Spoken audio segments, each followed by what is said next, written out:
अयम निज परो वेति गणना लघुचेतसाम उदार चरितानाम तु वासुदैव कुटुम्बकम।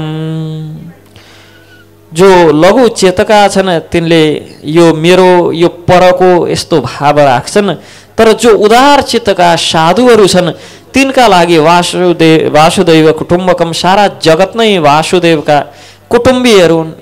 सबै नै आफ्ना हुन्, सबै नै दाजुभाइ हुन्, सबै नै परिवार हुन्। भगवान वासुदेवका सबै परिवार हुन्। आचार्य श्री रामानंदी वैष्णव संप्रदाय का प्रवर्तक आचार्य रामानंद जी उच्च कोटि का आध्यात्मिक महापुरुष, कन्याकुब्ज ब्राह्मण कुल में माघ कृष्ण सप्तमी में भृगुवार संवत विक्रमादित्य को संवत विक्रमादित्य भन्दा 1324 वर्ष पश्चात प्रयाग को त्रिवेणी तट में अवतरित हुनुभयो। पिता को नाम पुण्यसदन एवं माता श्रीमती सुशीला। कुल पुरोहित श्री वाराणसी अवस्थीले शिशुका माता पितालाई 3 वर्षसम्म बालकलाई घरबाट बाहिर ननिकाल्नुहोस् यस्तो आदेश दिएका कारण 3 वर्षसम्म घरबाट बाहिरै निस्कनु भएन। तत्पश्चात दूध पनि नखुवाउनु र ऐना कहिल्यै नदेखाउनु यस्तो आदेश दिनुभएको थियो। त्यसकारण 4थो वर्षमा बल्ल उहाँको भात खुवाउने संस्कार भयो। अन्नप्राशन संस्कार जो हामी गर्छौं 6 महिनामा, रामानन्दजीको 4 वर्षको उमेरमा बल्ल अन्नप्राशन संस्कार भयो। बालकको अगाडि अनेक प्रकारका व्यञ्जन राखे, तर बालकले खीर बाहेक केही पनि खानु भएन। 4 वर्षको उमेर भएपछि बल्ल अन्नप्राशन भएको, खीर मात्र खानुभयो। यस उपरान्त जीवनभरि खीर मात्र खानुभयो। उनले केही पनि भोजन उहाँले कहिले पनि ग्रहण गर्नु भएन। केही समय पश्चात कर्णवेद संस्कार भयो अनि रामानन्दजीका पिता वेद व्याकरण योग आदिमा पूर्ण ज्ञाता हुनुहुन्थ्यो। जब एक समयको कुरा हो, रामायणको अनुष्ठान आरम्भ गर्नुभयो, तब देख्नुभयो जसै जसै पिता रामायणका पाठ गर्दै जानुहुन्थ्यो श्लोकको अगाडि बसेर सुन्ने रामानन्दाचार्य बालक सबै कण्ठ गर्नुहुन्थ्यो। एकपटक सुनेका भरमा उहाँलाई सबै कण्ठस्थ हुन्थ्यो। बालकको श्रवण शक्ति तथा धारण शक्ति देखेर सबै अचम्मित हुने गर्थे। कण्ठस्थ पाठ स्वरगान जो गर्नुहुन्थ्यो त्यो देखेर विद्वत समाज आश्चर्यचकित हुन्थ्यो। यस प्रकार 8 वर्षको अवस्थामा उहाँलाई कयौं ग्रन्थहरू मुखस्थ भए। रामायण आदि ग्रन्थहरू एक दिन बालकले खेल्दै आफ्नो पिताको शङ्ख लिएर बजाउन लागे। पिताले त्यो शङ्ख दिनुभयो, शङ्ख बजाउन लाग्नुभयो। यो देखे पछाडि 8औं वर्षमा शङ्ख बजाउन लागेको देखे पछाडि उपनयन संस्कार भयो। उपनीत ब्रह्मचारी जब पालस दण्ड धारण गरेर काशी विश्व विद्या अध्ययनका लागि जानुभयो, तब आचार्य एवं सम्बन्धीको आग्रह सबै उहाँले कसैको पनि आग्रहलाई स्वीकार गर्नु भएन। उही काशीमा रहेर अध्ययन गर्न लाग्नुभयो। विवश भएर माता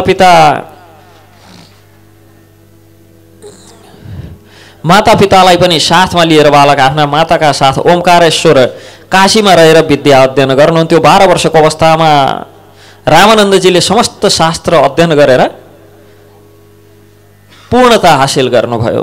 विवाहको चर्चा चल्न लाग्यो अब घरमा कि समस्त शास्त्रको ज्ञाता भइसके पछाडि अब गृहस्थ आश्रममा जानुपर्छ। यस प्रकार घरमा विवाहको प्रसङ्ग जब चल्न लाग्यो, स्पष्ट रूपमा उहाँले विवाह गर्दैन यस प्रकार विवाहलाई इन्कार गरेर विवाहको प्रस्तावलाई अस्वीकार गरेर स्वामी राघवानन्दजीसँग दीक्षा लिएर पञ्चाङ्ग घाटमा गएर एउटा झोपडीमा रहेर तपस्या गर्न लाग्नुभयो। यस प्रकार राघवानन्दजीको शिष्यता स्वीकार गर्नुभयो। त्यो स्थानमा कुटी बनाएर तपस्वी बालकले बस्न लाग्नुभयो। यस्तो सुनेर उहाँको प्रभाव र उहाँको ख्याति बढ्न लाग्यो। दिन प्रतिदिन उहाँको प्रसिद्धि टाढा टाढासम्म फैलिन लाग्यो। साधु एवं विद्वानहरू दर्शनका लागि आश्रममा आउन लागे र उहाँले गर्नुभएको शङ्खध्वनि आदि सुनेर आफूलाई भाग्यमानी मान्थे मान्छेहरू बडो भिडभाड एकत्रित हुन्थ्यो। यसबाट भजनमा विघ्न हुन्छ यस्तो सोचेर रामानन्दजीले शङ्ख पनि बजाउन छोड्नुभयो। केवल प्रातःकालमा सबैको प्रार्थनालाई हृदयङ्गम गरेर केवल प्रातःकालमा बिहानको समयमा एकपटक शङ्खनाद गर्नुहुन्थ्यो। उहाँको समीपमा मुसलमान, जैन, बौद्ध, वेदान्ती, शास्त्रके, शैव, शाक्त सबै मतवादीहरू आफ्ना आफ्ना शङ्खाहरू लिएर शङ्का निवारणका लागि उपस्थित हुने गर्थे। समुचित उत्तर पाएर शान्त चित्त भएर फर्कने गर्थे। काशीमा विभिन्न प्रान्तबाट श्रद्धावान पुरुषहरू एकत्रित भएको बेलामा रामानन्दजीको आश्रममा गएर मुसलमानको अत्याचार सम्बन्धमा गुनासो पोखे। त्यस समय तैमुर लङ्ग नाम गरेको मुसलमान राजा थियो। सारा हिन्दूहरूलाई बहुत कष्ट पुर्याउँदै थियो। वैदिक सनातनीहरूलाई बडो कष्ट पुर्याएको कारण तैमुरको त्यो अत्याचार, धर्मको नाममा जो अत्याचार थियो, त्यो अत्याचारका सम्बन्धमा रामानन्दजीसँग गएर सारा त्यो दुष्टताको सम्बन्धमा वर्णन गरे। त्यो सुने पछाडि हजुरको शरणमा आएका छौँ, कृपा गरेर दुष्टहरूलाई दण्डित गर्नु भन्दाखेरि रामानन्दजी धैर्य धारण गरेर बस, धैर्यताले विपत्तिको बादल अवश्य पनि हटाउँछ, यस प्रकार सबैलाई बताउनुहुन्छ। स्वामीजीको, रामानन्द आचार्यजीको तपस्याको प्रभावले ती मुसलमानहरूका जो त्यतिखेरका धर्मगुरु हुन्थे, मुल्लाहरू, तिनीहरूको कण्ठ अवरुद्ध हुन लाग्यो, बोल्न सक्न छोडे। यो देखेर सबै मुसलमानहरू बडो आश्चर्यचकित हुन लागे। के भयो, बोल्नै सक्दैनन्? हाम्रा जो धर्मगुरुहरू, जसले हामीलाई हाम्रा ग्रन्थबाट सिकाउनु पर्ने, सुनाउनु पर्ने, तिनका गला अवरुद्ध भए, बोल्न सक्दैनन्। यस प्रकार राजा, रङ्क, मौलवी, मुल्ला सब बडो हडबडाउन लागे। के भयो, कसो भयो, कोही बोल्न सक्दैनन् भन्दा सब मुल्लाहरूको बोलीमा, आवाजमा के समस्या भयो, कोही पनि बोल्न सक्दैनन्। अनि यहाँ इबन-नुर तथा मिर आदि सबैले पनि यो पक्कै कोही सिद्ध महापुरुषले गरेको हुनुपर्छ, नत्र यस्तो कसरी हुन सक्छ। केही मुसलमान विद्वानहरू काशीमा आएर कबीरजीलाई आफ्नो साथमा लिएर आएका थिए। स्वामी रामानन्दजीको आश्रममा पुगे र रामानन्दजीले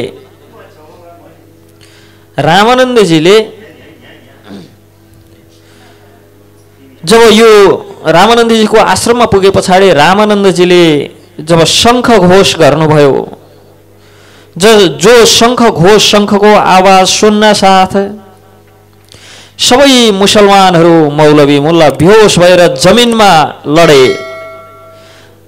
त्यो दिशामा सबैले मोहम्मद साहबलाई देख्न लाएर सबैले ती रामानन्दाचार्यजीको आज्ञा पाएर रामानन्दजीसँग माफी मागेर तत्पश्चात आज्ञा लिएर उनीहरू हिँडे। र तत्पश्चात उहाँको यी सबै मुसलमानहरूको विनयता सुनेर, सबै मुसलमान मात्र होइन सबैलाई सम्बोधित गर्दै भन्नुहुन्छ स्वामीजी कि रामानन्दाचार्य ईश्वर एकै मात्र हुनुहुन्छ र सब स्थानमा हुनुहुन्छ, साथसाथमा सबका हृदयमा पनि निवास गर्नुहुन्छ। जब उत्पत्ति, पालन एवं संहार गर्ने एकमात्र परमात्मा हुनुहुन्छ, तर सबैले अनेक नामले स्मरण गर्छन्। केवल पूजाको विधानमा मात्र भेद भएका कारण अनावश्यक रूपमा धार्मिक कर लगाउनु बडो अनुचित कार्य छ, यसलाई बन्द गर्नुपर्छ। भोजन, वस्त्र, शरीर धारण जसरी भोजन, वस्त्र आदि शरीर धारण गर्नका लागि आवश्यक छ, त्यसै प्रकार उपासना गर्नका लागि पनि विभिन्न स्थान छन्। यसकारण हिन्दूहरूका द्वारा बनिएका मन्दिरहरूलाई जो प्रतिबन्ध लगाएका छन् मुसलमानहरूले, त्यो खोलिनुपर्छ। कसैलाई बलपूर्वक धर्मभ्रष्ट गर्नु बडो निन्दनीय कार्य छ। अनि त्यतिखेर नियम के थियो भने मस्जिदका अगाडिबाट यदि बेहुलो घोडामा चढेर वा पाल्कीमा चढेर जाँदैछन् भने मस्जिदका अगाडि पुगेपछि भुइँमा झारेर भुइँबाट हिँडाउँथे। त्यस्तो कार्य बन्द गर्नुपर्छ। यस प्रकार उहाँले 12 वटा शर्तहरू राखेर पठाउनु भयो। तिमीहरूका गुरुहरूको जो कण्ठ अवरुद्ध भएको छ, गला अवरुद्ध भएको छ, बोल्न सक्न छोडेका छन्, त्यो त म खुलाइदिन्छु, तर यी 12 वटा जो शर्तहरू छन् ती 12 वटा शर्तहरू पुरा गर्नुपर्छ। यस प्रकार 12वटा शर्त राख्नुभयो। राम नामको प्रचारमा रोकावट हुनु हुँदैन, गौ हत्या बन्द हुनुपर्छ। त्यतिखेरका म्लेच्छ यवनहरूको राज्य जस्तै जस्तै हुन लागिसक्यो अहिले राज्य। के गौ हत्या बन्द गर्नुपर्छ भनेर माग्नु पर्ने दिन आइसक्यो। त्यतिखेर यवनहरूले तैमुर आदिले जुन हिसाबले दुःख दिएका थिए, अनि यस्ता रामानन्दजी जस्ता, रामानन्दाचार्य जस्ता सन्तहरूले शर्त राखेर के गोहत्या बन्द गर्नुपर्छ, राम नामको प्रचारमा रोकावट हुन हुँदैन, धर्म ग्रन्थलाई आगा हालेर जलाउन हुन्न भनेर 12वटा जो शर्त राख्नु भएको थियो, त्यही शर्तहरू यहाँ अहिले चाहिँ अब त्यही शर्त राखेर अथवा त्यही माग मागेर फेरि आन्दोलन गर्नुपर्ने अवस्था छ। त्यो तैमुर आदिको राज्यभन्दा रतिभर केही प्रगति छैन अहिले, बिल्कुल त्यस्तै नै छ अहिले पनि। यस प्रकार 12वटा प्रतिज्ञा राख्नुभयो। यदि यो प्रतिज्ञा कसैले पनि उल्लङ्घन गरे भने त्यस्ता राज्य भ्रष्ट हुन् भनेर श्राप पनि दिनुभयो। र जहाँ जहाँ यस्ता यी शर्तहरू, यी 12वटा जो सत्कार्यहरू छन्, यसको जहाँ जहाँ उल्लङ्घन भएको छ त्यहाँ त्यहाँ अनिष्ट विनाश नै मात्र देखा पर्छ। तत्पश्चात सबैले विचार गरेर मुल्ला आदि पिरो सबै काशीमा बसेर अजान बन्द भएका कारण स्वामी रामानन्दको 12 शर्तलाई बादशाह गयासुद्दिन तुगलको दरबारमा पठाए कि यो 12वटा शर्त यसरी राखेका छन्, यो शर्त पुरा गरेन भने यहाँ नमाज सब बन्द हुने भयो। अब मुल्लाहरूले बोल्नै नसके पछाडि नमाज कसले गर्ने, अजान कसले गर्ने? यस प्रकार भने पछाडि बादशाहले यो सबै कुरा बुझे पछाडि शाही फरमान लेखेर हस्ताक्षर गरेर शाही मोहर लगाएर काशीमा झ्याली पिटायो कि यी 12वटा शर्तहरू मेरो राज्यमा पालन हुनुपर्छ भनेर। यस्तो व्यवस्था भए पछाडि बल्ल नमाज अजान आदिको कार्य तुरन्त पूर्ववत चल्न लाग्यो। यस प्रकार एक समयको कुरा हो, श्री गजसिंह देव स्वामीको आश्रममा आएर निवेदन गरे रामानन्दजीलाई, हे महाराज, म अयोध्यापति हरिहर सिंहको हरिसिंह देवको भतिजो हूँ एवं सूर्यवंशी। मेरा काका तुगलको डरले भगवत भजनको बहाना राज्य छोडेर भाग्नुभयो। अयोध्याको सिंहासनमा तत्पश्चात कोही पनि छैनन्। छलपूर्वक खडा गरिएको शिविरमा त्यो शिविर आदि सबै गिराएर मेरा पितालाई अनेक प्रकारले आघात गरेर 20औं हजार प्राणीहरूलाई धर्म भ्रष्ट गरेका छन्। आजसम्म 50 वर्षभित्र धर्म भ्रष्टहरूको संख्या यसरी बढाएका छन्। म पनि म्लेच्छरको स्पर्शले भ्रष्ट भइसकेको छु। यसकारण प्रायश्चितका लागि पण्डितहरूकोमा गएँ, तर कसैले कुनै पनि प्रायश्चितको मार्ग बताउन सकेनन्। यसकारण मलाई शुद्ध गर्नुहोस् भने पछाडि रामानन्दजी स्वयं आफ्ना शिष्य मण्डलीका साथ अयोध्यापुरी गएर अयोध्यामा पुनः वैष्णव मतको प्रचार गर्न लाग्नुभयो। यस प्रकार अनेक लीलाहरू छन्। अनेक वैष्णवका सर्वमान्य आचार्यको रूपमा उहाँले अनेक ठाउँमा प्रचार प्रसार गर्नुभयो र उहाँका शिष्यहरू करिब 500 शिष्यहरू भए। ती शिष्य समूहमा 12 शिष्यहरू विशेष थिए। अनन्तानन्द, सुखानन्द, सुरसुरानन्द, नरहरियानन्द, योगानन्द, पिपाजी, अनि कबीर, सेन, अनि धन्ना, रैदास, पद्मावती र सुरेश्वरी। यस प्रकार 12 प्रधान शिष्य भए।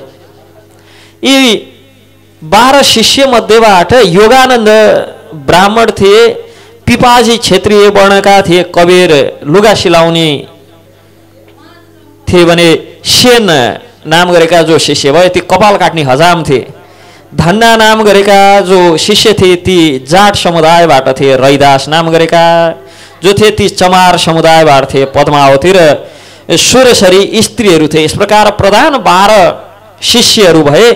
यस प्रकार रामानन्दाचार्यज्यूका अनेक प्रसङ्गहरू अनेक दिव्य लीलाहरू भए।